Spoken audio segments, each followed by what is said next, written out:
सुनो, भगवान सब जगह हैं। मंदिर क्यों जाना है? मंदिर इसलिए जाते हैं, देखो जब गर्मी होती है ना,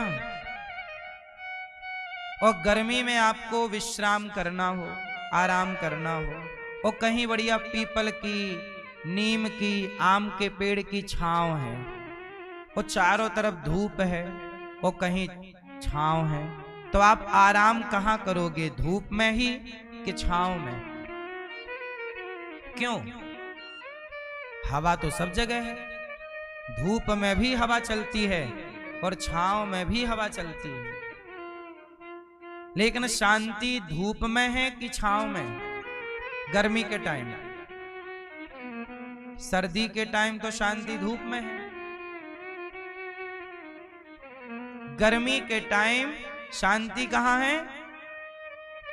पेड़ की, पीपल की, नीम की छांव में। हवा सब जगह है, पर छांव की हवा आनंद देती है, शांति देती है, वो शीतल है, ठंडी। ऐसे ही हवा सब जगह है, पर गर्मी लगती है तो लोग छांव की तरफ भागते हैं। ऐसे भगवान सब जगह है, पर जब भगवान की याद आती है तो लोग मंदिर की तरफ भागते हैं। भगवान तो सब जगह है, सब जगह का परमात्मा। देखो हवा सब जगह है, लेकिन आपकी गाड़ी का टायर पंचर हो जाएगा तो हवा तो सब जगह है। आपकी गाड़ी में हवा कम है तो आप बोलते हो ना, भैया हवा कहाँ मिलेगी? तो हवा कहाँ मिलेगी भाई साहब? हवा तो सब जगह है। तेरे मुंह से हवा निकल रही है, तेरी नाक से हवा निकल रही है, हवा ही हवा है। लेकिन ये हवा से गाड़ी के ट्यूब में हवा नहीं जा सकती। हवा गाड़ी के ट्यूब में एक विशेष मशीन है, पाइप के द्वारा वो आपके कनेक्ट होगी ट्यूब से, फिर जाएगी। बोलो हाँ, हवा सब जगह है, पर सब जगह की हवा ट्यूब के अंदर नहीं जा सकती, एक विशेष स्थान है उसके लिए। उसी तरह भगवान सब जगह हैं, पर उसी सब जगह वाले भगवान को पुकारना है तो उसके लिए एक स्थान नियुक्त है कि यहाँ बैठे हैं वो परमात्मा, विशेष रूप से यहाँ बैठकर उसे पुकार लो। कनेक्टिविटी यहाँ आसान है, क्योंकि उस परमात्मा का स्वरूप यहाँ स्थापित है। इसलिए भगवान की एक छवि बनाई जाती है, आकृति। बोलो हाँ, राम की, कृष्ण की, जिसकी, नारायण की, दुर्गा की, गणेश जी की, जिसका जहां मन है। अच्छा, हमारे सनातन में कितनी अच्छी बात है कि किसी का मन गणेश जी में लगा है तो भैया तू गणेश जी की पूजा कर। किसी का मन दुर्गा में लगा है तो दुर्गा की पूजा कर। शिव जी में लगा, शिव की पूजा कर। हमारे यहाँ ये नहीं कि नहीं, मुसलमानों के यहाँ क्या है? एक अल्लाह के सिवा कहीं और सिर ना झुकाओ। मुसलमान क्या बोलते हैं कि एक अल्लाह के सिवा कहीं सर ना झुके, अल्लाह के सिवा कोई भी इबादत के योग्य नहीं है, ऐसा मुसलमान कहते हैं। हमारे यहाँ कहते हैं कि भाई तेरा अल्लाह केवल एक जगह है, उस एक जगह सिर झुकता है। हमारा भगवान कण कण में उसकी व्यापकता है, किसी रूप में उसे देख सकता है भाई, क्योंकि हमारा परमात्मा सब कुछ समझने में, बनने, हमारा भगवान सब कुछ बन सकता है। जैसे मुसलमानों के यहाँ क्या है कि उनके यहाँ अल्लाह कभी नहीं आते, उनके यहाँ अल्लाह के फरिश्ते आते हैं, है ना? कौन आता है? अल्लाह के मोहम्मद साहब कौन है? अल्लाह के भेजे गए फरिश्ते हैं। उनके यहाँ अल्लाह कभी नहीं आते, अल्लाह के फरिश्ते आते रहते हैं। हमारे यहाँ डायरेक्ट भगवान ही आते हैं। तो एक बार पूछ लिया किसी मुसलमान ने कि तुम्हारे भगवान के पास क्या कोई विशेष व्यक्ति नहीं है जो भेज सके वो?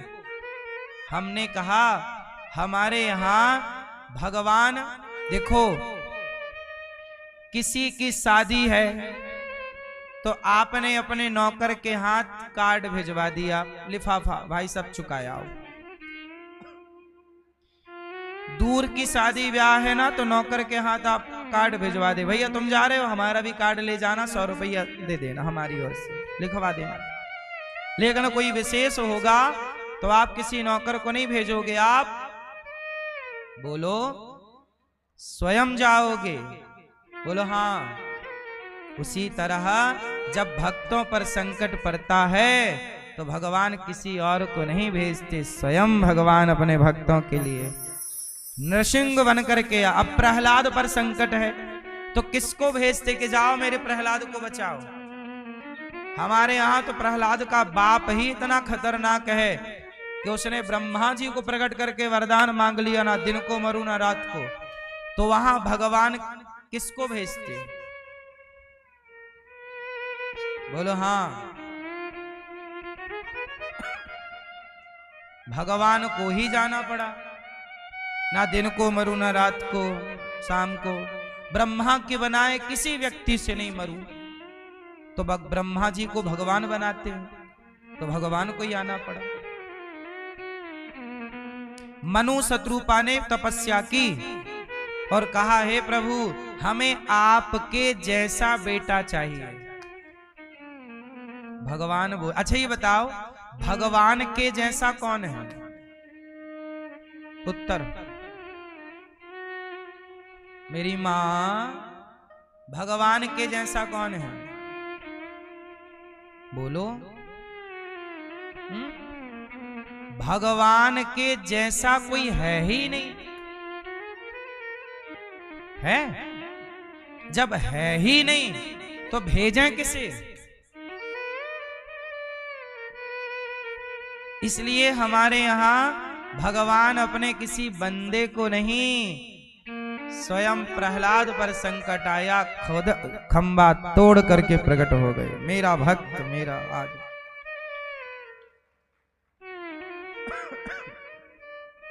इसका मतलब यह हुआ कि हमारे भगवान हम लोगों से बहुत प्रेम करते हैं, जो स्वयं आते हैं।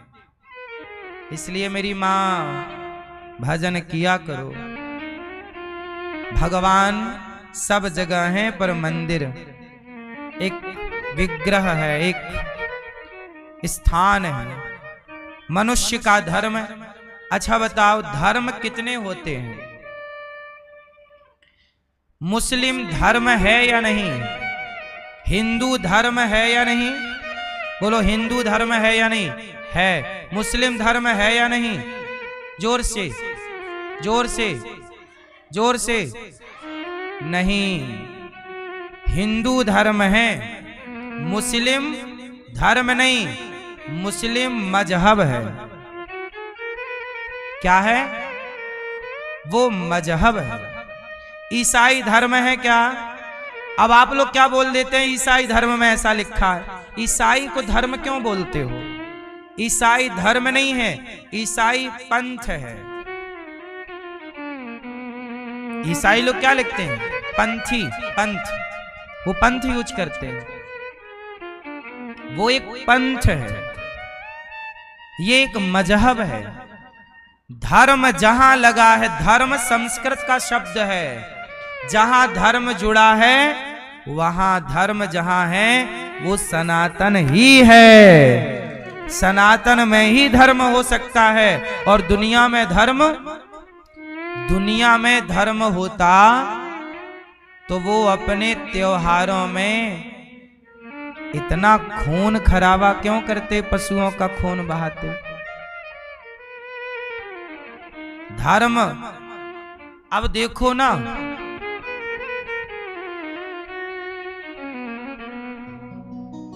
धर्म केवल हम सनातनियों का है, बाकी सब लोगों का क्या है? किसी का पंथ है, किसी का मजहब है।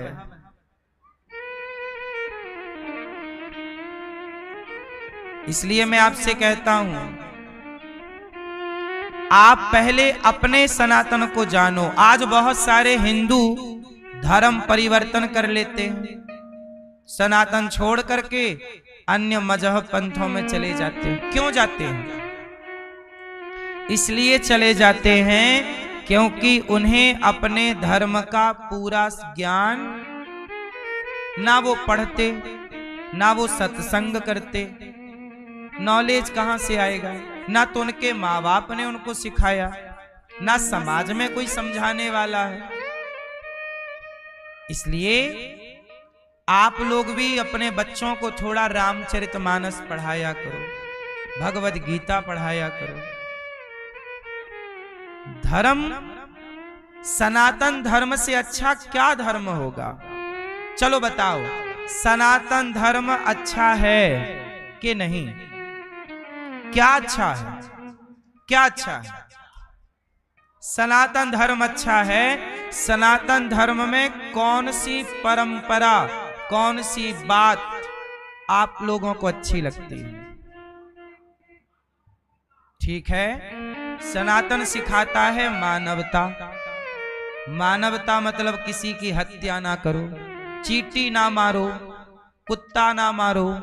हमारे यहाँ तो मच्छर भी मारना पाप है, क्योंकि अब क्या करें, आदमी को मारना पड़ता है, लेकिन पाप तो है जीव हत्या। तो अब बताइए, हमारा सनातन धर्म आप लोगों को क्या क्या अच्छा लगा? मानवता अच्छी है। आपको क्या अच्छा लगा सनातन में? क्या अच्छाई है? जोर से। संस्कृति कौन सी? क्या भारतीय संस्कृति में क्या अच्छा है? वही तो हम पूछ रहे हैं। क्या अहिंसा की बात हो गई ना? अहिंसा परमो धर्म, ये बात कर ली ना अपन। आगे स्टेप भी बढ़ो। एक ही चीज अच्छी है क्या? सनातन में एक ही बात है क्या? अरे सनातन में तो बहुत बातें हैं, कुछ आप बताओ। त्योहार, मिठाई मिलती है, गुजिया मिलती है ना, खाने को मिलता आपको।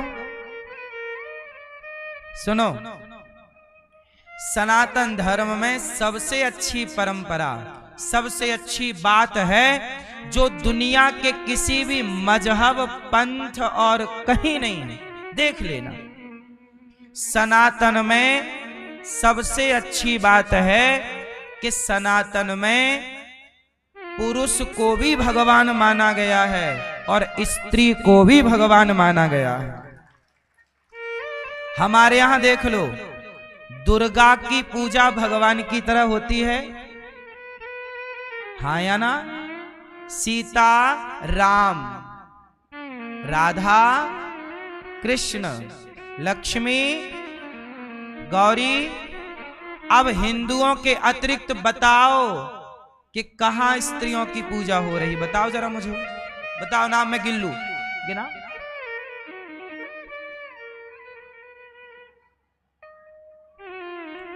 नारियों का सम्मान, देवी जन्म लेते ही हम लोग कन्या भोजन में बुलाकर पांव पूजने लगते हैं कन्याओं के। नारी का जितना सम्मान सनातन में है, इतना सम्मान धरती के किसी मजहब पंथ में होए तो मुझे बताइएगा। हमारे यहां मंदिरों में दुर्गा बैठी हैं, नारी, और पुरुष सिर झुकाया खड़ा है, माता है। बोलो हाँ। जबकि मुसलमानों में आप देख लीजिए कि नमाज पुरुष पढ़ता है, वहां स्त्रियों को भी नमाज पढ़ने की इजाजत, वहां मस्जिद जाने की इजाजत, मंदिर जाने, मंदिर में दुर्गा बैठी है और मंदिर में स्त्रियां जा सकती हैं हमारे यहाँ, पर मुसलमानों के यहाँ स्त्रियों को वर्जित है। सोचिए, सनातन की खूबसूरती है ये, जहां नारी का सम्मान नर से पहले किया गया है। सीता पहले, राम, लक्ष्मी पहले, नारायण इतना इस हमारा सनातन खूबसूरत है, सुंदर है, व्यवस्थाएं बड़ी सुंदर है सनातन की। सनातन की और खूबसूरती देखिए, नारी का सम्मान और अहिंसा की बातें। हमारे यहां चींटी को मारना भी पाप है।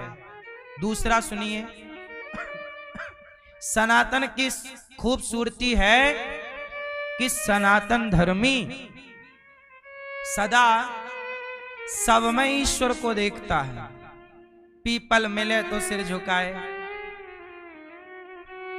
नदी मिले तो सिर झुकाए, गंगा यमुना गोदावरी पहाड़ गिरिराज जी कामतानाथ जी, हम लोग प्रकृति के पुजारी हैं। किसकी पूजा करते हैं? पीपल की पूजा। आंवला नवमी आई तो आंवला की पूजा, तुलसी विवाह आया तुलसी की पूजा, वट वृक्ष की पूजा, नदी गंगा की पूजा, समुद्र की पूजा सागर की, पहाड़ की पूजा। अरे सनातन ही है जो पत्थर भी पूजता है। पत्थर कौन पूजता है? सनातन कितना श्रेष्ठ है कि वो एक पत्थर की भी इज्जत करता है, सम्मान करता है। सनातन जैसा कौन होगा? सनातनी एक कंकड़ का भी सम्मान करता है। बोलो हाँ। इससे ये सिद्ध हो गया कि जो एक पत्थर का भी आदर करता हो, वो सनातनी इंसानों का कितना आदर करने वाला होगा। अब हमने अपनी परंपराएं भुला दी ना, पढ़े लिखे नहीं तो सब कुछ। आज के बच्चों को पता ही नहीं कि सनातन की खूबसूरती क्या है, सनातन क्यों श्रेष्ठ है। आज भी दुनिया के लोग, तमाम ईसाई, कितने कितने लोग अपना वो सब छोड़ छाड़ के सनातनी बन के रहते हैं। भैया ये सबसे उत्तम है। वृंदावन में आपने देखा होगा कितने अंग्रेज होंगे मिले आपको। अंग्रेजों की महिलाएं गोरी गोरी तिलक लगाई हैं। हरे कृष्णा कृष्ण हरे हरे, हरे राम राम राम हरे हरे। उनसे नहीं आती ना हिंदी ठीक से। नारायण नारायण नारायण नारायण, जय श्रीमन नारायण।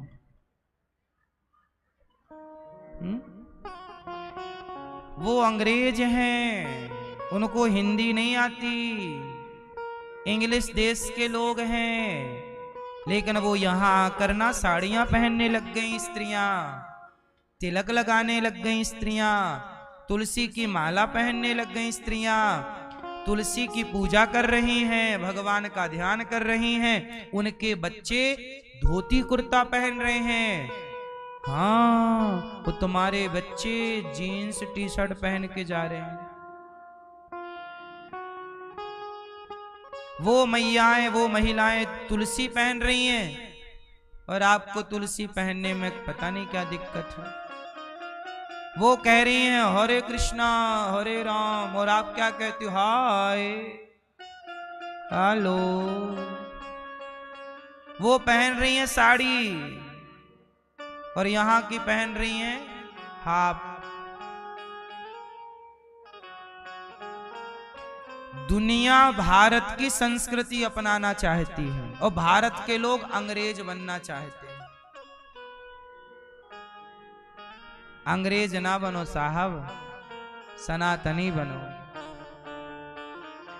अंग्रेज चले गए पर भारत को एक बीमारी देकर गए हैं। क्या? भारत का ये दुर्भाग्य बता रहा हूं कि आज भारत में कोई हिंदी बोले तो उसे अनपढ़ गंवार कहा जाता है, और इंग्लिश में कोई गालियां भी दे तो उसे पढ़ा लिखा इंटेलिजेंट कहा जाता है। अरे इंग्लिश बोल रहा है। इस देश में इंग्लिश बोलने वाले का सम्मान है पर हिंदी बोलने वाले का सम्मान नहीं है। जो देश अपनी भाषा को प्रेम नहीं करता वो लोग, वो देश पिछड़ जाता है। भारत यदि पिछड़ा है तो इसलिए पिछड़ा है ये देश। अच्छा ये बताओ, आप लोग बैंक को कब से जानते हो? बैंक जब आपने होश संभाला तब बैंक थी कि नहीं?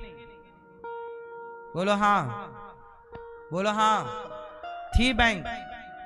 भारतीय रिजर्व बैंक है हमारे देश में, पुरानी SBI वगैरह बहुत पुरानी बैंक है। अच्छा मुझे एक बात बताओ, गांव गांव में बैंक है कि नहीं? बोलो हाँ कि ना? बैंक है ना? आज भी गांव में 2% लोग इंग्लिश जानते हैं।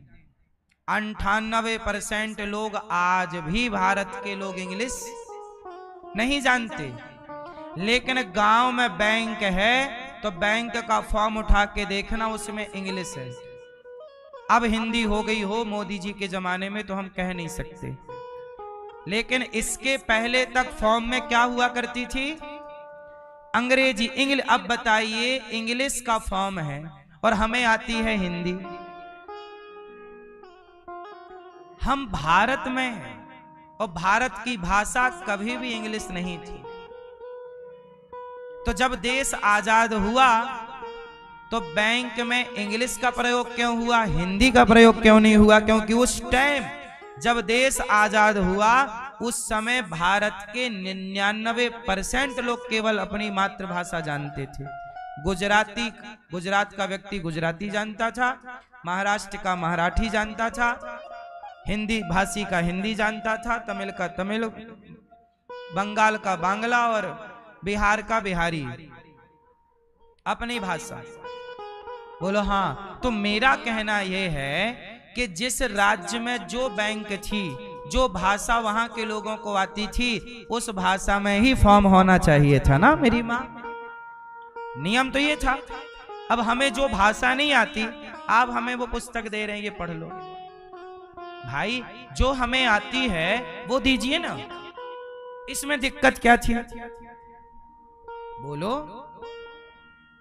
इसलिए कहता हूं, हम लोगों ने राम राम बोलना छोड़ दिया।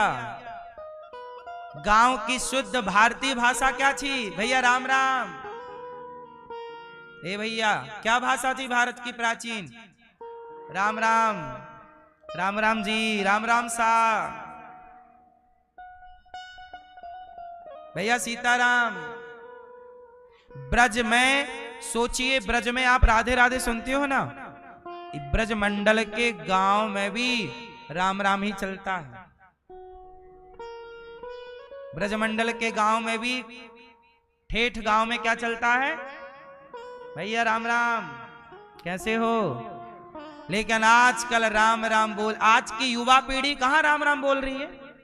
आज की पीढ़ी तो हाय हेलो। कौन सिखाएगा इन्हें राम राम? कौन सिखाएगा? किसकी जिम्मेदारी है?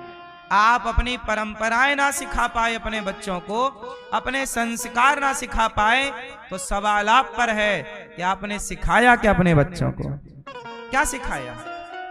केवल पेट भरना सिखाया? तो पेट तो सुअर भी भर रहा है, गधा भी भर रहा है, कुत्ता भी भर रहा है। आपका बेटा यदि आपकी इज्जत नहीं करता तो जिम्मेदार कौन है? सवाल के आपसे नहीं पूछा जाएगा कि आपका बेटा आपकी क्यों नहीं सुनता? जब आपका बेटा सुनने योग्य था तब आपने क्यों नहीं इसे पढ़ाया, क्यों नहीं संस्कार दिए? बोलो हाँ।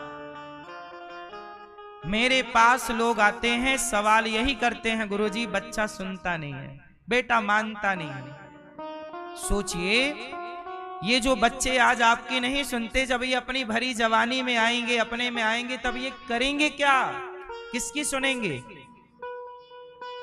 इससे देश का फायदा होगा कि नुकसान? जो समाज अपने बड़ों की बात नहीं सुनती, जो लोग अपने बड़ों के बताए रास्ते पर नहीं चलते, वो लोगों का पतन हो जाता है। इसलिए बड़ों का मार्गदर्शन जरूरी है। मैंने दुनिया देखी है, मुझे पढ़ना भले ना आए, वो मुझे बहुत सारी भाषाओं का ज्ञान भले ना हो, पर दुनिया का अनुभव मैंने पढ़ा है, दुनिया को मैंने देखा है। जो मैं बता सकता हूं आपको, वो आप कितना भी पढ़ लो, आप पढ़ के भी नहीं पढ़ सकते, समझ सकते। मेरा बड़े बुजुर्गों का जो अनुभव है ना साहब, वो आपकी पढ़ाई से कई गुना बड़ा है। बताओ, अनुभव बड़ा होता है कि डिग्री बड़ी होती है? क्या बड़ा है? इसलिए आपके पास डिग्री भी हो और बड़ों का अनुभव भी हो तो नुकसान क्या है? और बड़ों का अनुभव तब होगा जब बड़ों का सत्संग करोगे, बड़ों की इज्जत करोगे। मैं अपने बचपन काल में मैं अपने बराबर के लड़कों के साथ नहीं बैठा करता था, मैं हमेशा गांव के बूढ़ों के साथ ये मेरी बचपन में पता नहीं क्या ईश्वर की मर्जी थी। मेरे दोस्त ना बूढ़े बूढ़े थे। जब मैं 14 साल का था, तब मेरे 15 साल का था, जब मैं 17 साल का था, तब मैं गांव के बूढ़ों के साथ बैठा करता था, अपनी उम्र के लड़कों के साथ नहीं बैठता। मुझे लगता कि मेरी उम्र के लड़के के साथ यदि मैं बैठूंगा तो बातें क्या होंगी? भाई उम्र की बातें क्या होती हैं? आज लड़के किसके साथ बैठते हैं? लड़कों के साथ। तो लड़के लोग बैठ के क्या बात करते हैं मैं बताता हूं आपको।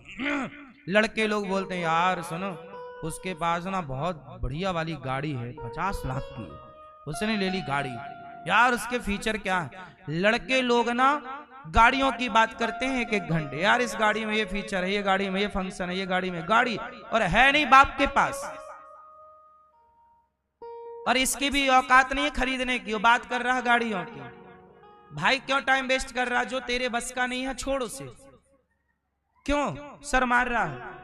तू पहले जो बात गाड़ी की कर रहा है, पहले अपने को काबिल बनाने की बात करना, कि मैं कैसे काबिल बनूं, मैं कैसे योग्य बनूं। तो आज लड़कों के साथ बैठो तो वो शराब की बात करते हैं, कौन सी महंगी है, कौन सी अच्छी है, कौन सा क्लब बढ़िया वाला खुला, चलो वहां चलते हैं। लड़के लड़के क्या बात, क्लब कौन सा, अरे वो महंगा वाला, चलो वहां चलते हैं। लड़के लोग क्या बात कर सकते हैं? क्लब की, सिगरेट की, छोरी की, गाड़ी की। लेकिन जो बड़े लोग हैं, उम्र दराज लोग, उम्र में बड़े अनुभवी, वो बात करते हैं बिल्कुल मक्खन सार। तो मैंने बुजुर्गों का साथ किया तो मुझे बुजुर्गों वाली अक्कल आने लग गई। लड़कों का साथ करता तो लड़कों वाली अक्कल आती। इसलिए याद रखिएगा, संगति हमेशा श्रेष्ठ जनों की कीजिएगा। कैकई श्रेष्ठ है कि मंथरा श्रेष्ठ है? जोर से, जोर से, कौन श्रेष्ठ है? कैकई के मंथरा? जोर से, जोर से, जोर से। कैकई श्रेष्ठ है क्योंकि कैकई महारानी है और मंथरा दासी है। मंथरा दासी है और कैकई चक्रवर्ती सम्राट दशरथ जी की पत्नी महारानी है।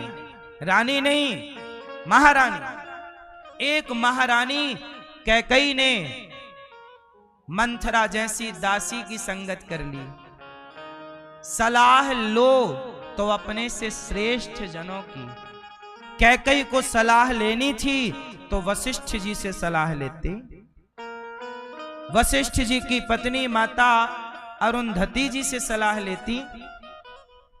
श्रेष्ठ जनों से सलाह किससे ले ली? दासी, झाड़ू पोंछा वाली दासी से। इसलिए मेरी मां, सलाहकार आपका जितना बढ़िया होगा। आजकल लड़के बिगड़ क्यों रहे हैं? क्योंकि लड़कों को जवानी में सलाह गलत मिल जा रही है। लड़कों की, दोस्तों की। शराबी ने सलाह दे दी, यार क्या होता है, मार ले एक पैक, मारने लग गया। शराबी की सलाह मिल गई। कोई अब जैसे तुम्हारे स्कूल कॉलेज में कोई गलत लड़की है, माना कि एक, और वो गलत लड़की तुम्हारी लड़की की हो गई सहेली, तो वो तुम्हारी लड़की को भी खींच तान के ले जाएगी, चल मेरा एक बॉयफ्रेंड है। यार क्या होता है, देख सबके तो है, तू भी बना ले। तो ले भैया उसको पहना दिया अपना सेकंड हैंड वाला बॉयफ्रेंड, ले इसको तू रख। तो कुल मिलाकर के आप गलत संगति में गए तो आप गलत होंगे। बोलो हाँ। इसलिए आपको पहला डिसीजन जिंदगी का ये लेना है कि आपकी संगति सही हो। दुर्योधन की संगति गलत है, शकुनी से सलाह ले रहा है। शकुनी कौन है? 2 कौड़ी का व्यक्ति। शकुनी के बाप को पितामह भीष्म ने हराया और गांधारी को लाए। गांधारी तैयार थी धृतराष्ट्र से विवाह करने को, पर जो गांधारी के पिता थे और गांधारी का जो भाई शकुनी है, ये लोग तैयार नहीं थे। बोले हमारी बहन अंधे से ब्याह नहीं करेगी। भीष्म पितामह बोले काहे नहीं करेगी, जब ये तैयार है तो करना पड़ेगा। उठा के ले आए। फिर इन लोगों ने तिगड़म खेला तो भीष्म पितामह ने उठा के सबको जेल में डाल दिया, कैद खाना में। किसको? शकुनी के सारे भाइयों को और शकुनी के बाप को। चल। फिर क्या हुआ? और इनको खाने को ना एक सीमित भोजन मिलता था। तो शकुनी का बाप बोला कि ऐसा करो कि इतने भोजन से हम सबका पेट नहीं भरेगा, तो सबसे छोटा शकुनी तू जिंदा रह जा, हम लोग सब भूख से मर जाते हैं, लेकिन तू ये याद रखना कि इनका सर्वनाश करना है। सर्वनाश करने की प्लानिंग, सर्वनाश करने की प्लानिंग से ही शकुनी आए थे। शकुनी कहां के थे? गांधार नरेश, जिसे कांधार कहते हैं। आज भी अफगानिस्तान उसका नाम है। क्या है? अफगान।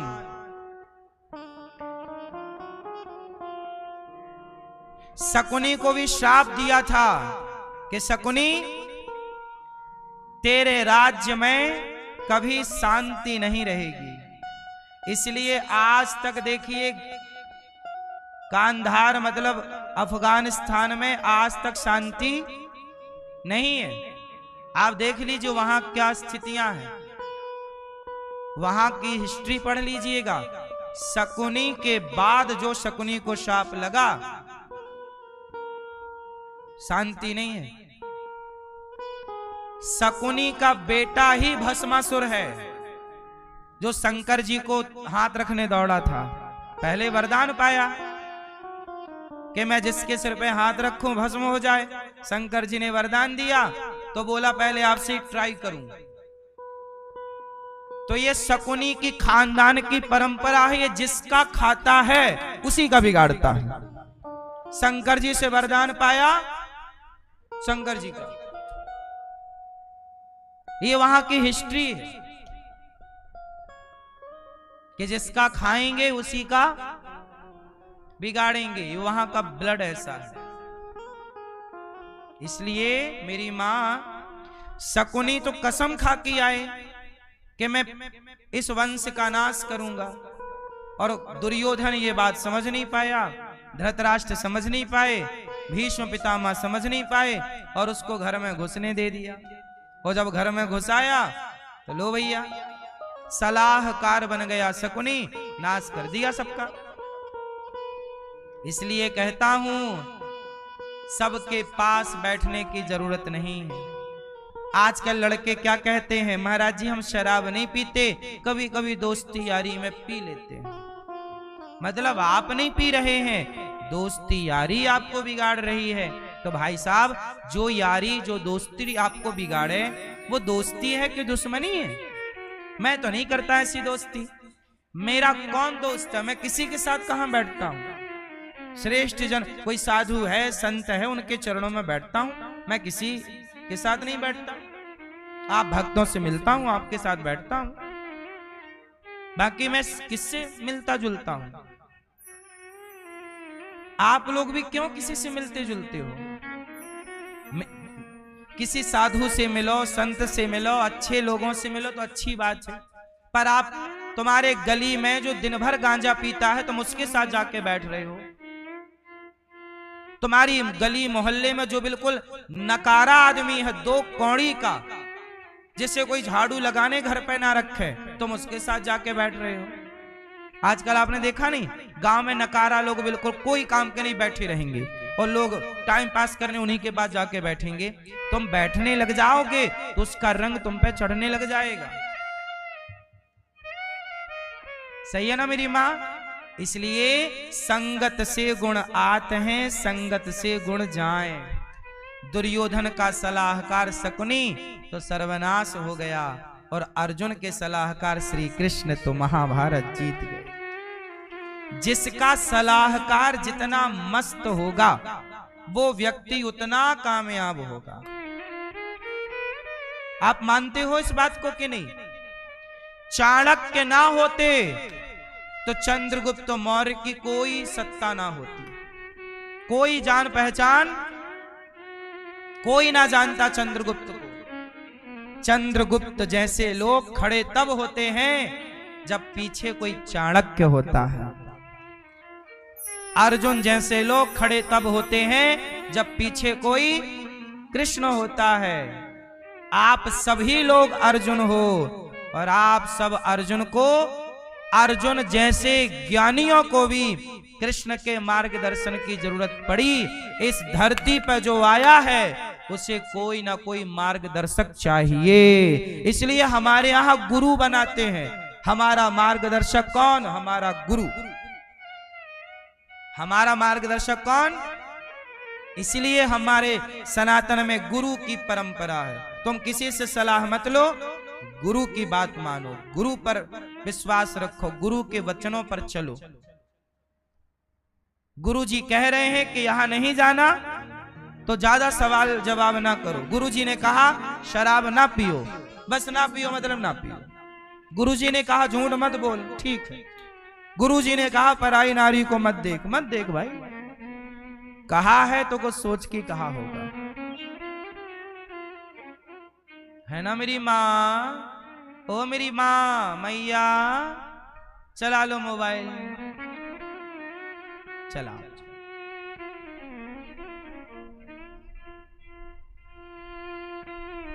तो भगवान के अवतार 24 हैं। महाभारत का युद्ध हुआ। महाभारत के युद्ध में कौरव पांडवों की लड़ाई हुई। अच्छा एक बात बताओ, भारत में सबसे ज्यादा झगड़ा किसका है? भारत में अदालतों में, कोर्ट कचहरी में सबसे ज्यादा झगड़ा किस बात का चल रहा है अदालतों में? हैं? हाँ, जमीनों का, भाई भाई का, बंटवारे का। और इसी झगड़े से महाभारत हुआ। महाभारत भी जमीनी विवाद से हुआ। पांडव कह रहे हैं कि हमारा गांव हमें दे दो, 5 गांव दे दो। दुर्योधन बोला सुई की नोक बराबर नहीं देंगे। भगवान बोले दे दो यार, लड़ो मत, लड़ाई भड़ाई अच्छी नहीं होती, प्यार मोहब्बत से रहो। तुम भी खाओ हम भी खाएं, तुम भी हंसो हम भी हंसें, तुम भी जियो हम भी, काहे लड़ना आपस में? दुर्योधन बोला नहीं, युद्ध करो और ले लो। 5 गांव मांगे 6, जबकि पांडवों का पूरा धन हड़प लिया कौरवों ने, और मांग रहे हैं तो दे नहीं रहा है। फिर क्या लड़ना पड़ा? महाभारत में सर्वनाश हुआ। एक बात बताएं, हमारी सरकारें, अच्छा जमीनों का झगड़ा क्यों है? उत्तर दो। भारत में जमीनों का झगड़ा क्यों है? क्योंकि सरकार की जो पॉलिसी है ना वो सही नहीं है। भाई सरकार को इतनी सख्त पॉलिसी बनानी चाहिए, इतना प्रॉपर दस्तावेज बनाना चाहिए। अब हमारे यहां आपने देखा होगा, आपने रजिस्ट्री करा ली, ठीक है, रजिस्ट्री कराने के बाद आपको नामांतरण कराना पड़ता है, उसका पैसा अलग से दो। भाई जब रजिस्ट्री हो गई तो जब आपने किसी की जमीन खरीद ली तो उसकी जमीन के मालिक आप हो गए, और जब आप हो गए तो वो पूरा सरकारी दस्तावेजों में अपने से नाम वहां चढ़ जाना चाहिए। जो स्टाम्प की आप ड्यूटी देते हैं, स्टाम्प खर्च देते हैं, वो सरकारी पैसा आप सरकार को इसलिए तो देते हैं कि सरकार हमें ये सब करके दे। अब आजकल रजिस्ट्रियां होने के बाद पता चलता है कि ये जमीन तो फर्जी है। ये जमीन, एक जमीन को, एक प्लॉट को 4-4 लोगों को बेच देता है एक बेईमान। एक बेईमान है, वो एक प्लॉट को, उसी प्लॉट को आपको भी रजिस्ट्री कर दिया, फिर दूसरे ग्राहक को बेच दिया, तीसरे को बेच दिया, 4 से पैसा लेके भाग गया, और तुम 4-1 में लड़ते रहो। 10-10 साल केस चलता है। अब बताओ, मुझे एक बात बताओ, एक ही प्लॉट की 4 बार रजिस्ट्री की किसने? सरकार ने की? बोलो हाँ, सरकार ने की। तो मुझे ये बताइए, क्या सरकार की जिम्मेदारी नहीं है कि वो पूरा लोगों के साथ फ्रॉड ना हो? चलो हमें जानकारी नहीं है तो सरकार भी तो स्टे कर सकती है। एक ही जमीन 4 लोगों को बिक रही है, और एक ही व्यक्ति 4 लोगों को रजिस्ट्री, वहां तो पकड़ा जा सकता है कि एक ही व्यक्ति एक ही जमीन की 4 जगह रजिस्ट्री। सॉफ्टवेयर इतने अपडेट क्यों नहीं है कि वो तुरंत शो कर दे कि भाई, वो रेड सिग्नल दिखा दे कि भाई ये कुछ गलत चल रहा है, यहाँ वहीं रोक दिया जा, वहीं पकड़ लिया जा उसका फ्रॉड। यदि पकड़ लिया जाए तो किसी के साथ, अब कई लोग क्या होते हैं ना मेरी माँ, सारी जिंदगी कमाते हैं पैसा और 20-25 लाख रुपया इकट्ठा करते हैं, और वो लेते हैं एक घर, और पता चला कि वो जो घर लिया वो घर हो गया फर्जी, वो ले गया पैसा। अब सारी जिंदगी में आदमी ने 30 लाख कमाया, लेके चला गया। सरकार को क्या है, सरकार को तो अपना स्टाम्प मिल रहा है। सरकार बोल रही है हमें तो मिल रहा है, आप मरो जियो, हमें क्या करना। इसका मतलब है कि सरकार खुद नहीं चाहती कि जमीनों की ये धोखाधड़ी रुके। यदि सरकार चाह ले तो आज के सॉफ्टवेयरों के जमाने में क्या मजाल के कोई गलत हो जाए किसी के साथ एक रत्ती।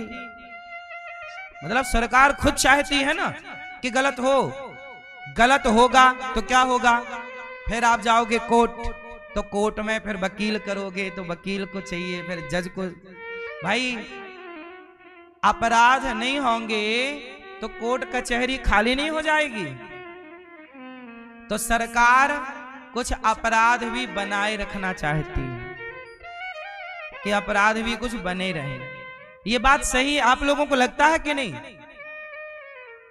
हम तो आम जनता हैं, हमें पता है कि सब ठीक हो सकता है, बोलो हाँ, लेकिन सिस्टम करना ही नहीं चाहता। वो ऊपर से खुद लोग चाहते हैं कि बेईमानी चलती रहे, वरना सही चाहें।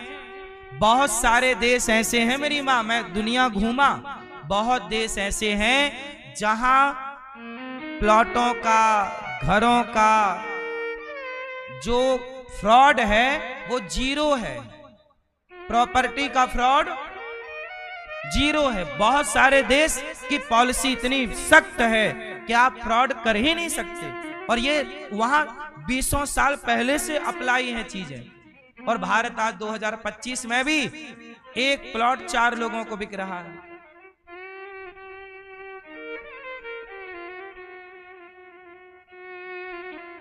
इसका मतलब सरकार खुद नहीं चाहती कि इस देश में शांति बनी रहे,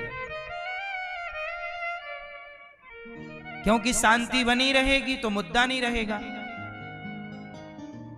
मुद्दा नहीं रहेगा तो बातें किसकी होंगी। न्यूज वालों को भी मुद्दा बनाए रखना पड़ता है, तब तो टीआरपी मिलेगी, तब ना कोई न्यूज देखेगा, वरना न्यूज कौन देखेगा। तो सब लोग यहां पर सब अपना अपना स्वार्थ देख रहे हैं, यहां राष्ट्र हित में निर्णय लेने वाले लोग बहुत कम है मेरी मां। चारों तरफ इतना भ्रष्टाचार इस देश में है, और आप ज्यादा बात करने लग जाएंगे तो आपके मुंह पे उंगली रख दी जाएगी, चुप रहो। हम तो देखो, हमें जो लगता है, जो दिखता है, हम आपसे बात करते हैं। गरीब आदमी का 1 लाख भी क्यों बर्बाद हो, मेरा कहना यह है। बेचारे ने, रिक्शा वाला सोचो 1 लाख कितने दिन में कमाता होगा, सोचो जरा।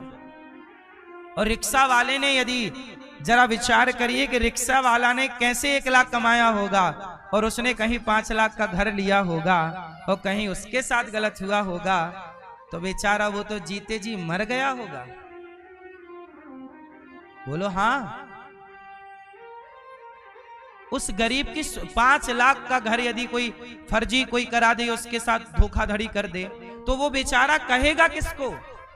यहां सुनवाई भी तो सबकी नहीं है ना, यहां सुनता भी तो कोई नहीं है। जिसकी लाठी उसकी भैंस है यहां। इसलिए मेरी मां, ये सब कितने लोग चाहते हैं कि हमारे देश में भी प्रॉपर्टी का काम बिल्कुल जीरो फ्रॉड हो, यहां फ्रॉड बिल्कुल जीरो हो जाए, ताकि आप भारत के किसी भी कोने में जमीन खरीदो या बेचो, ना बेचने में फ्रॉड हो, ना तो खरीदने में, और सरकार उचित एक कीमत रख दे कि भाई ये सिस्टम है। अब होता क्या है, क्या क्या बताएं साहब, अब आपको क्या क्या बताएं, किसकी बात बताएं। जो मैं बता रहा हूं ये सारे नेताओं को पता है, सारे सिस्टम को पता है, बस आप लोगों को पता नहीं। और आपको भी पता है तो आप बोलना नहीं चाहते। आप नेताजी से कहते हैं, नेताजी बस हमारी बस की टिकट फ्री करा देना, हम जितने बार शॉपिंग करने जाएं। आप लोग खुद मुद्दे की बात नहीं करते नेताओं से। इस देश में साड़ियां बांटकर वोट ले ली जाती हैं, दारू पिला के वोट ले ली जाती है, मुद्दे की कोई बात, मुद्दे का चुनाव इस देश में आज तक हुआ ही नहीं। यहां चुनाव मुद्दे का कहां हुआ, बताइए किस मुद्दे पे आज तक आपने वोट डाला? भारत के हित में कौन सा मुद्दा, कौन सी बात पे आपने वोट डाली? भारत आजादी के आज 80 साल होने को आए, आज भी इस देश में बेईमानी भ्रष्टाचार है। क्यों है? आप सरकारी तनिक सा काम कर लो, आपको 100-500 रुपए देने पड़ेंगे ऊपर से। बोलो हाँ, ऊपर से लगता है पैसा के नहीं? बोलो हाँ। अच्छा ये बताओ, आप क्या है, रजिस्ट्रियां जब होती हैं तो रजिस्ट्री स्टाम्प वाला पैसा तो जाता है 1 नंबर का, ऊपर से भी कुछ देना पड़ता है आप लोगों को कि नहीं? बोलो हाँ। कितने लोगों को ऊपर से देना पड़ता है? ऊपर से। अब ये बताइए ऊपर से वाला पैसा किसको जाता है? भाई सरकारी पैसा तो 1 नंबर का दे दिया, ऊपर वाला कौन लेता है? अब मुझे बताइए कि ऊपर का जो पैसा जाता है, क्या ये मुख्यमंत्री प्रधानमंत्री जी को पता नहीं है? पता है, सबको पता है। क्या मुख्यमंत्री जी अपने लिए जमीन नहीं खरीदते होंगे? क्या नेता अपने लिए जमीन नहीं खरीदते होंगे? किसको जाता है ये पैसा, क्यों जाता है? और परसेंट बंधा है कि आपके इतने की जमीन है तो इतना परसेंट जाएगा ऊपर से। किसको जाता है ये आज तक पल्ले नहीं पड़ा, जाता है। ये भ्रष्टाचार की बलि है। कौन रोक रहा है यहाँ? कौन बोलने वाला है? आम आदमी तो क्या करे भैया, नहीं दे तो काम ना हो। इसलिए मेरी मां, इन मुद्दों पे बात क्यों नहीं करते मेरी मां? विदेशों में ऐसा नहीं है, विदेशों में ऐसा, इसलिए भारत से अमेरिका 100 साल आगे है। आप 2025 में हो, वहां जाके देखो वो 2100 से पार है। 100 साल की प्लानिंग है उनकी, क्योंकि वहां देश के लिए सोचा जाता है, यहां व्यक्ति अपने परिवार के लिए, अपने लिए सोचता है। जब अपने लिए सोचोगे तो राष्ट्र हित में कौन सी नीति बनाओगे?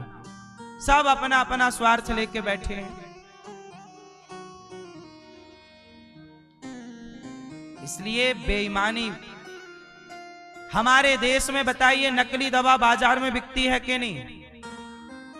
हाँ या ना? बोलो हाँ। नकली दवाई मिलती है। क्या ये सरकार को पता नहीं है कि नकली दवाई बिक रही है? फिर क्यों बिक रही है? किसकी मर्जी से बिक रही है, आपकी कि मेरी? बोलो, क्यों बिक रही है? वो नकली कंपनियां सरकारों को खूब पैसा, ले लो 10 करोड़ 50 करोड़ ले लो। इस संसार में पैसों में सब कुछ बिकता है मेरी मां। पैसों में सब बिक गया, बिक गया, बिक गया। इसलिए कहता हूं कलयुग है, ईमानदार कहीं ढूंढोगे तो मिलेगा कोई। भगवान सबको सद्बुद्धि दें। और मैं यही कहता हूं कि जितना भी भ्रष्टाचार हो रहा है, ये भारत माता के साथ आप गद्दारी कर रहे हैं, जो कर रहे हैं। इसलिए अपने वतन, अपने राष्ट्र के साथ गद्दारी करनी चाहिए। अरे मैं रहूं, देखो आज मैं हूं, कल मैं नहीं रहूंगा, लेकिन जब मैं नहीं रहूंगा तब भी भारत रहेगा। इसलिए व्यवस्थाएं ऐसी बनाओ कि मेरे न रहने पर भी, मेरे ना रहने पर भी मेरे भारत में खुशहाली बनी रहे, मेरा देश समृद्धवान बना रहे, मेरा देश सदा आगे बढ़ता रहे। तब होगा जब आप देश के लिए सोचेंगे, देश के लिए नीतियां, रणनीतियां बनाएंगे। ऐसे अपना अपना पेट तो सब भर ही रहे हैं।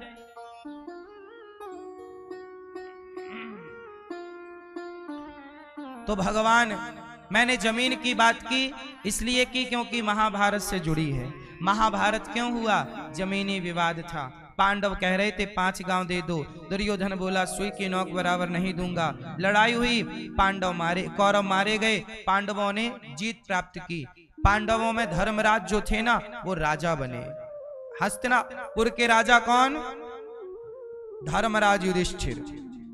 जब राजा बने तो क्या हुआ कि वहां पर ना दुर्योधन पड़ा हुआ था। दुर्योधन मरा नहीं था, उसकी जांघ टूटी थी। भीम भैया ने गदा मार मार के दुर्योधन की जांघ तोड़ दी। वो पड़ा था सरोवर के किनारे। जब पड़ा था तो वहां उससे मिलने रात को ना अश्वत्थामा जी आए, गुरु द्रोणाचार्य के पुत्र। जब अश्वत्थामा आए तो अश्वत्थामा ने पूछा कि मित्र, आगे की रणनीति क्या है? दुर्योधन बोला अब तो मैं मर रहा हूं, अब तो युद्ध खत्म हो गया, अब तो मैं मरूंगा, और क्या रणनीति? तब अश्वत्थामा ने कहा दुर्योधन, आपने हमें एक मौका दिया होता तो हम बताते पांडवों को। तो चलो, अपने बहते हुए खून से अभिषेक कर दिया अश्वत्थामा का दुर्योधन ने। जाओ, अब हमारे सेनापति आप, जाओ करो क्या करना है। बोले मैं अभी पांडवों को मार कर लाता हूं। आधी रात को पांडवों को मारने अश्वत्थामा चले। अच्छा, द्रौपदी के 5 बेटे सो रहे थे, और वो द्रौपदी के 5 बेटे ना, 5 पांडवों का एक एक बेटा था। अब रात के टाइम पर अश्वत्थामा ने पांडव समझकर द्रौपदी के 5 बेटों की ही हत्या कर दी, और द्रौपदी के 5 जवान बेटे मारे गए। द्रौपदी के 5 बच्चों का सिर काट कर ले गया दुर्योधन। देखो मित्र, मैंने पांडवों को मार दिया। दुर्योधन ने देखा, अरे ये तो सही पांडव हैं। एक काम करो, भीम का जरा सिर लाओ। भीम का सिर लिया और दबाया तो आराम से दब गया। दुर्योधन बोला ये भीम नहीं है। ध्यान से देखा तो वो पांडव नहीं थे, पांडवों के बेटे थे। भीम का बेटा भीम जैसा दिखता था। द्रौपदी के 5 पांडव पति है ना, तो 5 से एक एक बच्चा हुआ था। तो 5 के बच्चे जो थे 5 की तरह दिखते थे। प्रतिविंध्य सुत सौम और श्रुतकर्मा, शतानीक और श्रुतसेन, ये 5 नाम थे। तो भीम का बेटा भीम जैसा, तो भ्रांति गलतफहमी हो गई कि भीम है, दबाया सिर तो वो आराम से दब गया। भीम, दुर्योधन बोला कि नहीं, ये पांडव भीम नहीं हो सकता, भीम तो बलवान है, उसका सिर ऐसे थोड़ी दब जाएगा, वो तो बहुत 10,000 हाथियों का बलशाली है। छाती फाड़ दी उसने। भीम भैया ने छाती किसकी फाड़ी थी? दुशासन की। और छाती फाड़ कर उसका खून निकाला और खून ले जाके कहां दिया? द्रौपदी को। द्रौपदी ले अपने बाल, द्रौपदी के बाल पकड़े थे ना दुशासन ने, तब द्रौपदी ने प्रतिज्ञा कर ली थी, दुशासन तूने मेरे बाल छुए हैं, तेरे खून से स्नान करूंगी मैं, तब भी मेरे बाल बंधेंगे। उस दिन से द्रौपदी ने बाल नहीं बांधे, खुले रहे बाल।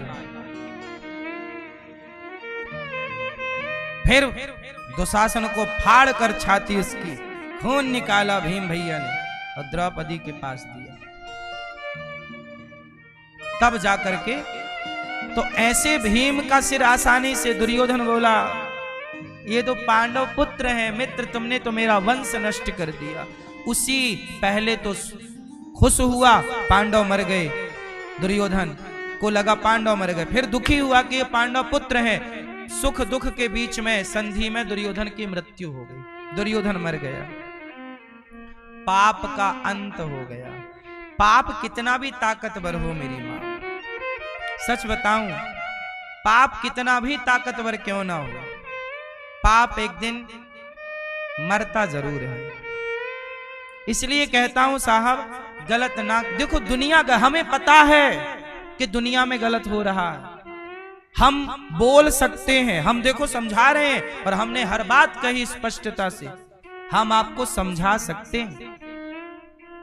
दुनिया में पाप है, हम पाप रोक नहीं सकते पर समझा सकते हैं। समझाओ, रोकने का प्रयास करो, पर इसका मतलब ये नहीं कि सब पापी हैं तो हम भी पाप करने लग जाए, सब बेईमान हैं तो हम भी बेईमानी करने लग जाए। नहीं, जमाना पापी होए तो होए, बेईमान होए तो होए, तुम करो बेईमानी भैया, हम नहीं करेंगे। अपने को बचाए रखो। दुनिया कैसी है आजकल, लोग क्या कहते हैं, अरे वो देखो ऐसे हैं और फल फूल रहे हैं, वो बेईमानी कर रहे हैं, गलत कर रहे हैं, तो जब वो कर रहे हैं तो हम क्यों ना करें? वो सिगरेट पी रहे हैं, हम क्यों ना पिए? वो शराब पी रहे हैं, हम क्यों ना पिए? लोग कहते हैं अमेरिका के लोग मांस खाते हैं, हम क्यों ना खाएं? नहीं साहब, सबसे अपनी तुलना क्यों करनी है? सबसे अपनी तुलना, आपको भगवान ने सबसे अलग बनाया है, नहीं बनाया? क्यों मेरी मां? सबके जैसी आप हो कि सबसे अलग हो? बोलो बोलो। इस धरती में प्रत्येक व्यक्ति हर दूसरे व्यक्ति से अलग है। बोलो हाँ। किसी का अंगूठा, किसी के फिंगरप्रिंट्स मिलते हैं क्या? आंख मिलती है क्या? बोलो भैया, अलग अलग है ना सब? क्यों भैया, सब अलग है। इसलिए आप ये मत कहा करो कि वो बेईमानी कर रहे हैं, भ्रष्टाचार, तो हम भी वो करें ना, हम क्यों करें? वो करेंगे तो भरेंगे भी वो, क्योंकि आज कर रहे हो तो कल भरोगे भी, भरेगा कौन? इसलिए दुनिया की नकल ना करो, समाज को आप अच्छा बनाओ। दुर्योधन मर गया, अश्वत्थामा भागा, द्रौपदी रो रही, मेरे बेटे मर गए, मेरे पुत्रों की हत्या कर दी, 5 बेटे मरे पड़े हैं। सोचो उस मां के साथ क्या गुजरा होगा जिस द्रौपदी के 5 बेटे एक साथ मारे गए। अच्छा मैया एक बात बताओ, भगवान कृष्ण ने द्रौपदी की लाज बचाई कि नहीं? जोर से, जोर से। जब कृष्ण ने द्रौपदी की लाज बचाई तो क्या कृष्ण द्रौपदी के 5 बेटे नहीं बचा सकते थे? उत्तर दो मेरी माँ। बचा सकते थे ना, क्यों नहीं बचाए? क्यों नहीं बचाए? बोलो मेरी माँ, क्यों नहीं बचाए? भैया क्यों नहीं बचाए हैं? भगवान कहते हैं कि देखो द्रौपदी, मैं चाहूं तो तुम्हारे पुत्रों को भी बचा सकता हूं, पर मैं नहीं बचाऊंगा। क्यों? अच्छा, द्रौपदी ने कहा भी नहीं कि बचाओ। क्यों?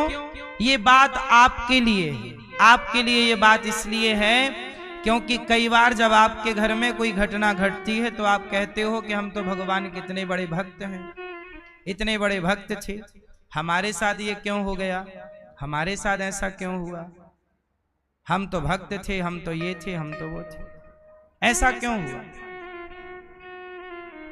तब कहा कि देखो, होनी इस संसार में होनी बनाई किसने है? ये सिस्टम बनाया किसने है? भगवान ने।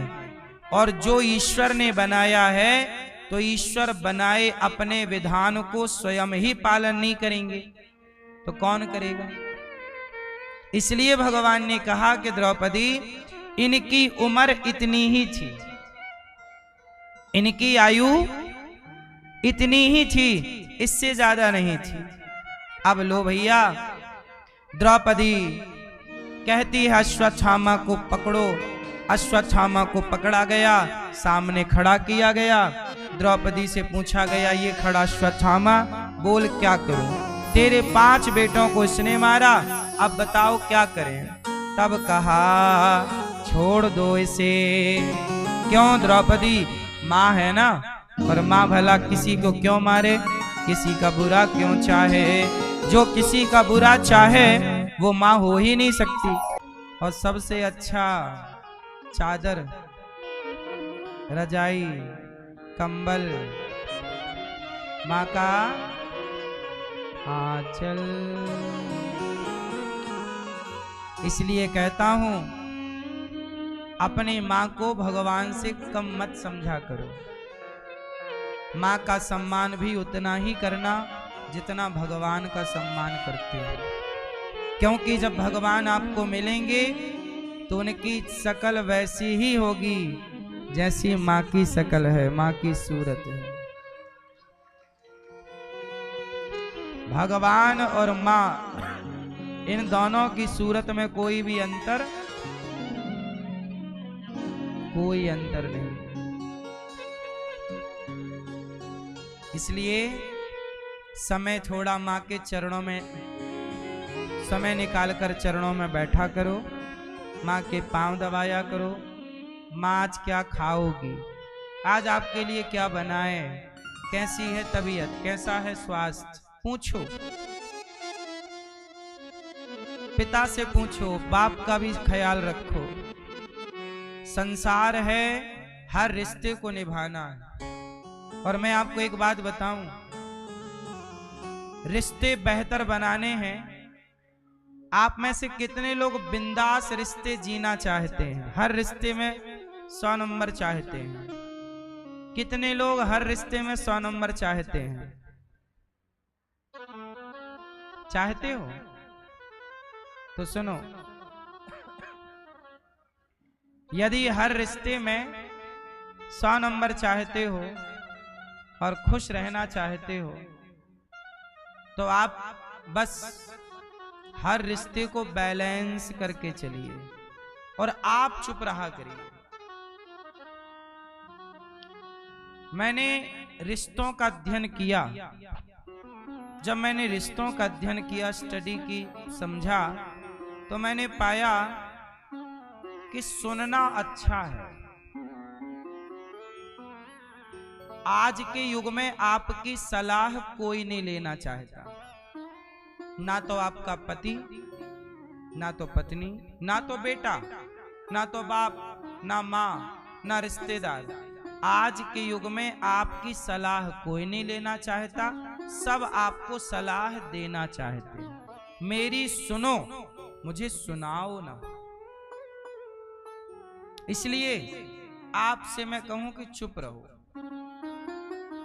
सलाह उसे दो जो सलाह मांगे, बिना मांगे ज्ञान नहीं देना चाहिए,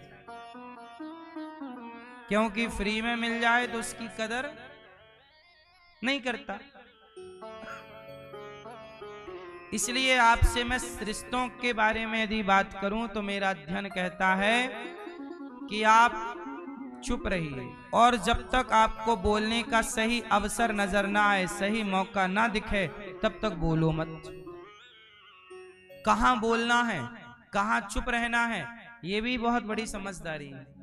गलत जगह पर बोल दोगे तो लड़ाई हो जाएगी, और गलत जगह पर चुप रहोगे तो लड़ाई होगी।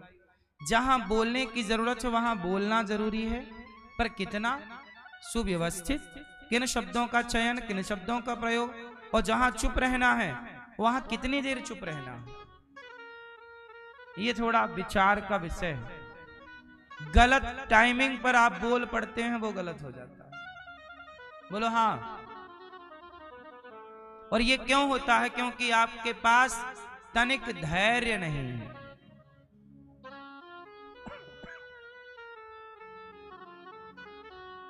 धैर्यवान बनो बस। मां मां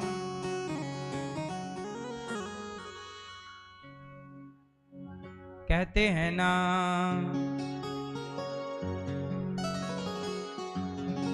माँ बाप से बढ़कर जग में, माँ बाप से बढ़कर जग में, नहीं दूजा कोई खजाना, जिसने तुझे जन्म दिया रे, दिल उसका नहीं दुखाना। माँ बाप से बढ़कर जग में कोई दूजा नहीं खजाना, ओ जिसने तुझे जन्म दिया रे, दिल उसका नहीं दुखाना। ओ जिसने तुझे जन्म दिया रे, दिल उसका नहीं दुखाना। तो आप अपने माँ बाप का दिल तो नहीं दुखाते हैं? और सास ससुर का क्यों? आपके सास ससुर हैं, दिल दुखाते हो उनका, सेवा करते हो? जिसने तुझे जन्म दिया रे, दिल उसका नहीं दुखाना। माँ बाप का दिल कभी नहीं दुखाओ। और माँ बाप किस रूप में है? माँ बाप के रूप में भी है, और सास ससुर के रूप में भी है। और आप देखो यहाँ जितने बूढ़े लोग बैठे हैं ना, ये सब माँ बाप ही हैं हमारे। हम ये क्यों कहें कि ये हमारा पिता है, ये हमारी माँ है? नहीं, भारत का नहीं, धरती का प्रत्येक बुजुर्ग हमारा पिता है, और हर बुजुर्ग नारी हमारी माँ है। हम इस विराटता को क्यों ना स्वीकार करें, इस बड़े विचार को क्यों ना स्वीकार करें? क्यों? आज देख लो आप गौरी गोपाल में, यदि मेरी भी छोटी सी बुद्धि होती कि केवल ये मेरी माँ है, तो मैं दूसरी माँओं को क्यों गले लगाता?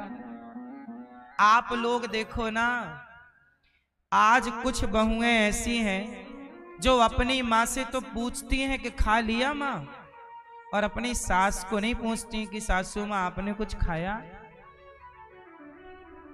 आपकी सास भी तो माँ है, और आपकी माँ भी माँ है।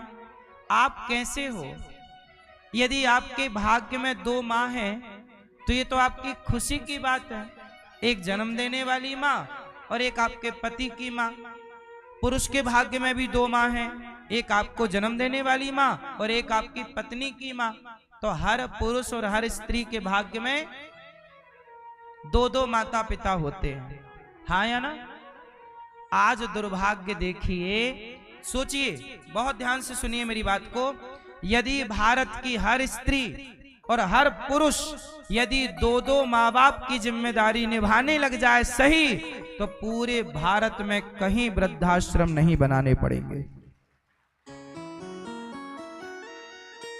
वृद्धाश्रम इसलिए बनाए जा रहे हैं कि पुरुष भी अपनी जिम्मेदारी नहीं निभा रहा है और स्त्रियां भी अपनी जिम्मेदारी, चलो तुम्हारा पति नालायक है थोड़ी देर के लिए मान लेते हैं, माना कि कुछ पति होते हैं, यदि तुम्हारा पति नालायक है, वो अपनी बूढ़ी माँ की सेवा नहीं करना चाहता, तो तुम पत्नी हो ना, तुम एक माँ हो ना, तुम एक स्त्री हो ना, तुम अपने पति को समझाओ कि स्वामी अपने माँ को छोड़ना सही नहीं है, हम भी तो कभी माँ बनेंगे, तुम भी तो कभी पिता बनोगे। यदि आज आप अपनी माँ को छोड़ दोगे, सासू माँ को वृद्धाश्रम भेज दोगे, आजकल बहुएं यही तो कहती हैं, इस घर में या मैं रहूंगी या तो ये बुढ़िया रहेगी सास के लिए, फिर कल तुम्हारी बहू आएगी, फिर वो तुम्हें छोड़ेगी क्या? ईश्वर के घर देर है क्या नहीं है, हिसाब तो उसके पास लिखा है ना सबका। इसलिए छानी में होरा ना भूंजो,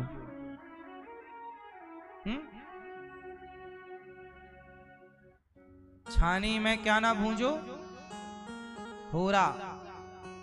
कहावत है, सीधे सीधे चलो, ईश्वर की व्यवस्थाओं को ना बिगाड़ो। अच्छा बताओ, भारत की हर लड़की अपने दो माँ बाप को स्वीकार कर ले, एक सास ससुर रूपी माँ बाप को और एक जन्म देने वाले माँ, और लड़का भी अपने माँ बाप को। अब जैसे किसी किसी के ना लड़का नहीं होता, दो दो लड़कियां होती हैं, तो जब लड़कियां हैं तो फिर लड़की दामाद ही तो सेवा करेंगे ना अपने सास ससुर का। लड़का के लिए सास ससुर हो गए और लड़की के लिए उसके माँ बाप है। भाई किसी का बेटा नहीं है तो माँ बाप की सेवा कौन करेगा? बेटी करेगी, सीधी बात है। तो हर लड़की अपने दो माँ बाप स्वीकार करे और हर लड़का स्वीकार करे, तो बताइए इस ढंग से कोई वृद्धाश्रम होगा? बोलो मेरी माँ, कोई वृद्धाश्रम बनाना पड़ेगा दादाजी? नहीं ना। आजकल के लोग ना काम चोर हो गए, जिम्मेदारियों से भाग रहे हैं। नहीं, हम माँ बाप की सेवा नहीं करेंगे, कौन करेगा फिर? माँ बाप से तेल मालिश ले ली, माँ बाप से सेवा ले ली, माँ बाप के पैसों में पढ़ लिख के नाम कमा लिया और सेवा करने का टाइम आया भाग गए। इन्हें इसी को कहते हैं नमक हरामी। कुत्ता जिस मालिक की रोटी खाता है, रात भर चौकीदारी करता है उस घर की। कुत्ते को पता है कि मैंने इस घर की रोटियां खाई हैं। कुत्ता भी ईमानदार होता है, बोलो हाँ। लेकिन आज का इंसान उस कुत्ते से ज्यादा बड़ा वाला कुत्ता हो गया है, गद्दार हो गया है। सही है कि गलत है? कुत्ता एक रोटी खाएगा ना तो पूंछ हिला के तुम्हारी चौकीदारी करता है। और आजकल के बच्चे माँ बाप की संपत्ति भी ले लेते हैं और फिर भी दो रोटी सम्मान से नहीं देते। इससे बड़ी बेईमानी गद्दारी हो सकती है नमक हरामी? क्यों भैया, हो सकती है? इसलिए जो इस जन्म में गद्दारी करता है वही अगले जन्म में कुत्ता बनता है, और वो इस जन्म में बेईमान था फिर अगले जन्म में कुत्ता होके बड़ा ईमानदार रहता है। पूंछ हिलाता वहीं बैठेगा एक रोटी। भाई साहब पिछली बार हमने की थी गद्दारी, अपने माँ बाप की सेवा नहीं की तो कुत्ता बनना पड़ा है।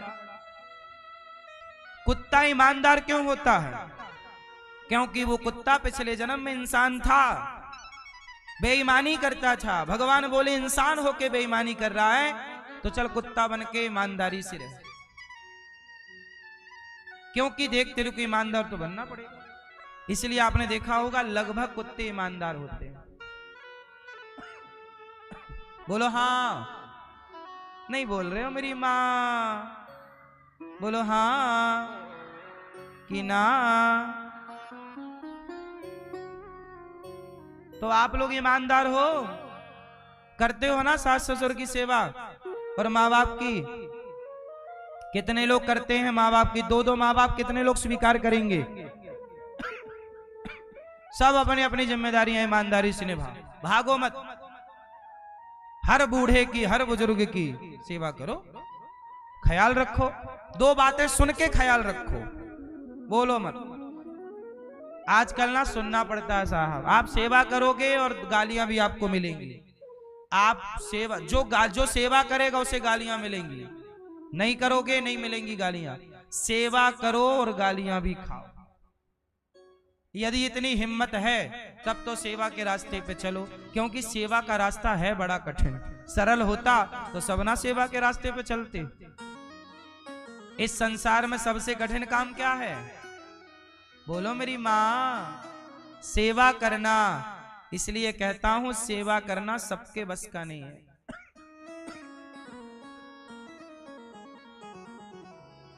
सेवा करने वाले को सुनना भी पड़ता है।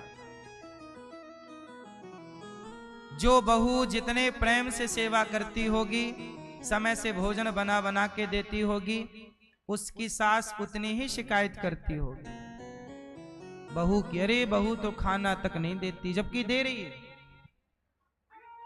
और जिनकी बहुएं बिल्कुल नहीं दे रही हैं, चल वो सास है बेचारी चुप है,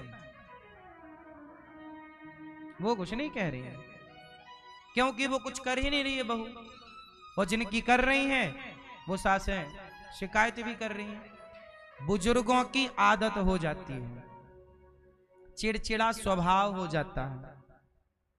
वो जिससे पाते हैं उन्हीं से और उम्मीदें करने लग जाते हैं। इसलिए वो शिकायत भी उन्हीं की करते हैं और उन्हीं से कहते हैं। इसलिए कहता हूं आप भलाई के रास्ते पे जब चलो तो बस चलते रहो। लोग क्या कहेंगे, कानों पे हाथ रख के चलना। यदि कान खोल के चलोगे तो सेवा ना कर पाओगे। कान बंद कर लो, लोग क्या कहते हैं, क्योंकि लोग आज कुछ कहेंगे कल कुछ कहेंगे। आज आपकी बुराई करेंगे, कल आपकी प्रशंसा करेंगे। अरे अच्छा है, अच्छी है। दुनिया दुनिया दुनिया है, दुनिया सही बात जानने की कोशिश। अच्छा एक बार बताओ, सीता मां को गलत किसने कहा? एक धोबी ने। और एक धोबी के कारण सारी अयोध्या की लगभग कुछ लोग, अधिकांश लोग कहने लग गए हाँ जी सीता गलत है। अरे एक ने कहा था और सब कहने लग गए। आज यही तो है, एक बात कोई कह दे सब लोग कह हाँ हाँ हाँ, जबकि सही जान कोई नहीं रहा है और ना सही जानने की कोई कोशिश कर रहा है और बस गलत कहे जा रहे हैं। सीता मां को भी गलत कह दिया। दुनिया कहती है, दुनिया तब भी कहती है जब आप जिंदा हैं, दुनिया तब भी कहेगी जब आप मर जाओगे। इसका उदाहरण मैं आपको दे चुका हूं, प्रत्यक्ष आज का एक 2025 का उदाहरण दे चुका हूं मैं। हरियाणा में यह घटना जहां की हो, शायद हरियाणा की है, कन्फर्म आप कीजिएगा। एक पिता और एक बेटी घर में रहा करते थे। बेटी एकेडमी चलाती थी, कोचिंग देती थी, बच्चों को पढ़ाती थी। कुछ उसके पास गुण था, वो टेनिस वगैरह खेलती थी, तो लड़की टेनिस सिखाती थी लड़का लड़कियों को, और वो अच्छा कमाती थी, 70-80 हजार महीना। तो लड़की का बाप जब गली से गुजरता तो लोग कहते चौराहे पर बैठकर, अरे ये तो अपनी बेटी की कमाई खाता है। एक बाप को लोगों ने ताने क्या मारा कि ये तो अपने बाप की, ये तो अपनी बेटी की कमाई खाता। अच्छा बेटी कुंवारी थी, बाप ने पढ़ाया लिखाया, टैलेंट दिया, बेटी अपना कमा रही है, वो कमा के कहां देगी? अपने बाप को देगी। कुछ अपने पास भी रखो, हो सकता है उसका बाप ना भी लेता रहा हो, लेकिन दुनिया को तो कहना है। चौराहे पे बैठे लोग क्या बोले, अरे ये तो अपने बेटी की कमाई खाता है। सुनते सुनते कई महीने हो गए तो उसने अपनी बेटी को बोला, बेटी तू ये एकेडमी बंद कर दे, ये बंद कर दे, सिखाना पढ़ाना चल। सब लोग कहते हैं कि मैं तेरी कमाई खाता हूं, तू कमाती है। उसने समझाया बेटी ने, पिताजी आप मत बोला करो, कुछ मत कहा करो, ठीक चल रहा है, हम देखो इतना पढ़े हैं, हम नहीं पढ़ाएंगे तो कैसे ये गुण आगे बढ़ेगा, टैलेंट। बेटी को समझाया, बेटी बोली मैं तो नहीं छोड़ती ये काम, मैं पैसा कमा रही हूं, पांव पे खड़ी हो रही हूं, मेरे लिए तो सही है, कल को मुझे कुछ गलत हो गया मेरे साथ तो मैं अपना रोटी तो कमा के खा सकती हूँ। बाप ने बोला कि नहीं बेटी तू मत कमा, तू ये बंद कर। बेटी नहीं मानी तो बाप निकाला बंदूक और बेटी को मार दिया, बेटी मर गई। ये न्यूज थी, आपने सुनी होगी। अब बेटी मर गई, अब बेटी मर गई, फिर बाप निकला उसी गली से, तो लोग क्या, अरे राम राम इसने तो अपनी बेटी मार डाली। दुनिया तब भी आपको दोषी मान रही थी और दुनिया अब भी आपको दोषी मान रही थी। आप दुनिया को खुश करना चाहेंगे तो आपके 100 जन्म लग जाएंगे, दुनिया आपसे खुश ना होगी। इसलिए दुनिया क्या कहती है उसके चक्कर में पड़े बिना मस्ती से अपनी जिंदगी जिया करो। लोग क्या कहते हैं परवाह ना किया करो। अब वो चला गया बाप बेटी को गोली मार के जेल, और जब जेल गया तो लोग उसी चौराहे पर वही लोग बैठे फिर बोल रहे राम राम कितना निर्दयी बाप है, बेटी को गोली मार दी इसने। पहले और जो कि गोली मरवाया, अच्छा ये बताओ सच्चा गुनाहगार कौन है उस बेटी की हत्या का? बोलो बोलो। समाज। पर दंड किसे मिला, जेल किसे हुई? बाप को। और दोषी कौन है? बेटी के बाप को हत्या करने के लिए उकसाया किसने? समाज ने उकसाया। बेटी की कमाई खा, क्या जरूरत थी तुम्हें बोलने की? अरे वो अपना खा रहा है भाई, बूढ़ा बाप क्या बेटी की रोटी नहीं खा सकता? क्या दिक्कत है? लेकिन समाज को कोई नहीं बोलता। इसलिए कहता हूं इस दुनिया के चक्कर में काहे पड़े हो? आप लोग भी अपना काम बिगाड़ लेते हो, लोग क्या कहेंगे?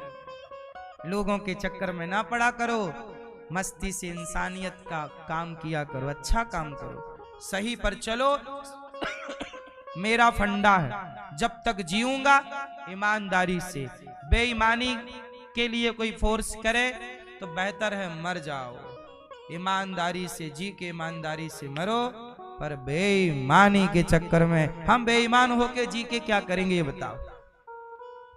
हम बेईमान करके हम बेईमानी करें और जिए तो हम जी के पाएंगे क्या? हमें ऐसी जिंदगी चाहिए ही नहीं जो बेईमानी से भरी हो।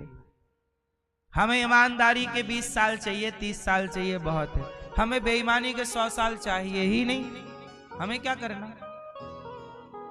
इसलिए परवाह ना कि ये बात मैंने आपको इसलिए बताई। कई बार आप लोग परेशान हो जाते हो कि लोग क्या कहेंगे, लोग क्या कहते हैं। कहने दो, हाथी चला बाजार, कुत्ते लगे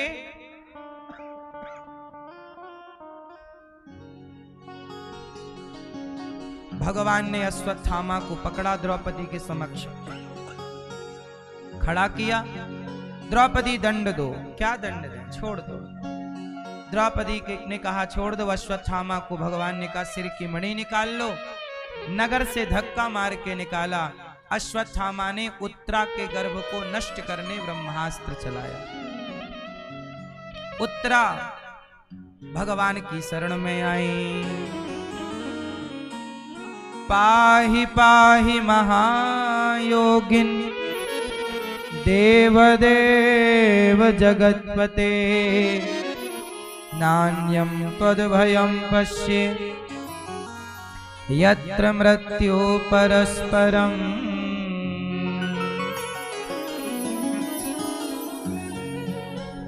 द्रौपदी उत्तरा बोल रही हैं कि हे प्रभु हम पर कृपा करो। हमारे बच्चे को मारने अश्वत्थामा ने ब्रह्मास्त्र चला दिया, प्रभु रक्षा करो। भगवान ने कहा कि आप चिंता ना करो। भगवान ने उत्तरा के गर्भ में जाकर के और उत्तरा के गर्भ को बचाया। परीक्षित हैं गर्भ में, भगवान की शरण में जाओगे तो भगवान रक्षा जरूर करते हैं। जितना कर सकते हैं भगवान आपके लिए उतना करते ही करते हैं, और जो विधान जैसा है फिर आगे वो भगवान करते रहते हैं। इसलिए हम आपसे कहते हैं कि जो हो रहा है उस हर परिस्थिति में ईश्वर की कृपा का अनुभव करना चाहिए। आज उत्तरा के गर्भ को भगवान ने बचाया। कुंती बुआ बोली, कृष्णाय वासुदेवाय देवकी नंदनाय च नंद गोप कुमाराय गोविंदाय नमो नमः। नमः पंकजनाभाय नमः पंकजमालिने नमः पंकजनेत्राय नमस्ते पंकजांघ्रये। आज कुंती बुआ ने भगवान से कहा, हे श्याम सुंदर, आज मैं आपसे कुछ चाहती हूं, मांगना। हाँ बुआ, बुआ मांगो मांगो। कुंती बुआ ने आज तक भगवान से कुछ नहीं चाहा, आज पहली बार कही रही है मैया मांग रही है। क्या? मांग लो बुआ। कुंती बुआ बोली, प्रभु आप जिनकी नाभि से ब्रह्मा जी प्रकट हुए, जो सुंदर कमल के पुष्पों की माला धारण करते हैं, जिनके नेत्र कमल के समान, भगवान की जब भी उपमा होगी सुंदरता की तो किससे होगी? कमल से। क्यों? कमल से क्यों तुलना होती है, उपमा क्यों? क्योंकि कमल को ब्रह्मा जी ने नहीं बनाया, कमल भगवान की नाभि से प्रकट हुआ। कमल की उत्पत्ति भगवान नारायण से है, इसलिए संसार में सबसे सुंदर कमल है,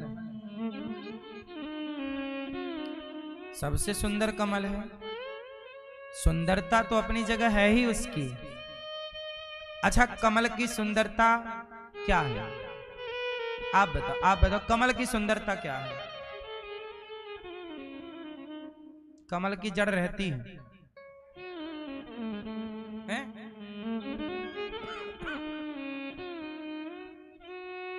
मैया, कमल की सुंदरता है कि पानी में रहता है पर पानी की एक भी बूंद अपने पास नहीं रखता। कीचड़ में है, कीचड़ की बूंद डालो निकाल देगा, एक बूंद अपने पास।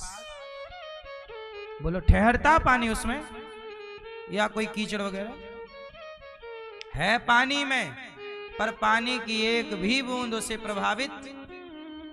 ऐसे ही भगवान कहते हैं कि जो जगत में है पर जगत का प्रभाव उसमें नहीं है, वो मेरा कमल है, वो मेरा कमल है। जैसे आप जगत में हो पर जगत का प्रभाव आप पर है, आपको ऊपर बूंदें पड़ती है कि नहीं?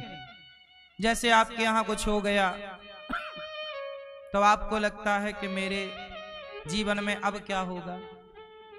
संसार का प्रभाव आपको प्रभावित करता है। आपके घर में कोई घटना घट जाए तो उस घटना से आप प्रभावित हो जाते हैं, और हो जाना ये स्वभाव है।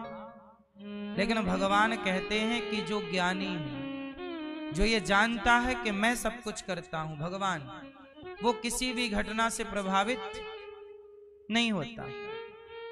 जो जानता है ना, जैसे आपने सुना होगा वो नानी बाई का मायरा भरने गए ना नरसिंह जी, नरसिंह जी का जवान बेटा भगवान के घर चला गया। लोग बोले नरसी तुम्हारा बेटा देखो चला गया, तुम रो नहीं रहे हो। नरसी रोए नहीं। काहे नहीं रो रहे हो तुम? बोले किसके लिए रोए? बोले बेटे के लिए, देखो बेटा मर गया। नरसी जी बोले ये बताओ ये बेटा आया कहां से था? भगवान के घर से। गया कहां? भगवान के घर। दिया किसने था? भगवान ने। लिया किसने? भगवान ने। तो नरसी जी बोले मैं रोऊं क्यों, मैं भगवान का कीर्तन करूं, राधे कृष्ण राधे कृष्ण। सोचिए इस तरह का हो जाना। यह बताओ नरसी जी कमल है कि नहीं? कि संसार की घटना का उन पर कोई प्रभाव, यही है कमल, कमल का गुण। आप भी कमल बन जाइए, भगवान आपको भी कमल की माला की तरह हृदय में स्थापित कर लेंगे। कुंती बुआ बोली विपदा हम आपसे कुछ मांगेंगी, दोगे? हाँ हाँ मांगो, क्या मांगते हो बुआ, क्या मांगती हो? कुंती बुआ बोली विपदा सन्तु नः शश्वत तत्र तत्र जगद्गुरो भवतो दर्शनम यत्स्यात् आपुनर्भव दर्शनम। विपत्ति, हे प्रभु हमें विपत्ति दीजिए। संपत्ति तो आपने बहुत दे दी, संपत्ति पाके हमें लगने लगा कि कहीं हम आपको इस संपत्ति में भूल ना जाएं, इसलिए प्रभु ये संपत्ति आप वापस ले लो और हम जैसे विपत्ति में पहले थे वही वाली विपत्ति आप हमें दे दो। क्यों? क्योंकि विपत्ति में रहने वाला संपत्ति में रहने लग जाए तो भगवान को भूल जाएगा। हे प्रभु मुझे तो लगता है कि आपकी याद ही सबसे बड़ी संपत्ति है। आप यदि संपत्ति देकर चले गए तो मैं इस संपत्ति का क्या करूंगी जिस संपत्ति में आप ना हो। भगवान को यदि आप संपत्ति पाके भूल गए तो आप घाटे में हैं कि फायदे में? और आप विपत्ति में हैं, आपके जीवन में कष्ट है, लेकिन आप भगवान को याद रोज करते हैं, प्रेम से रोज स्मरण आंसू बहाते हैं। तो बताइए वो विपत्ति संपत्ति है या नहीं? हम भगवान को रोज याद तो करते हैं। जो व्यक्ति नित्य भगवान को याद करता हो, हे नाथ हे श्रीमन नारायण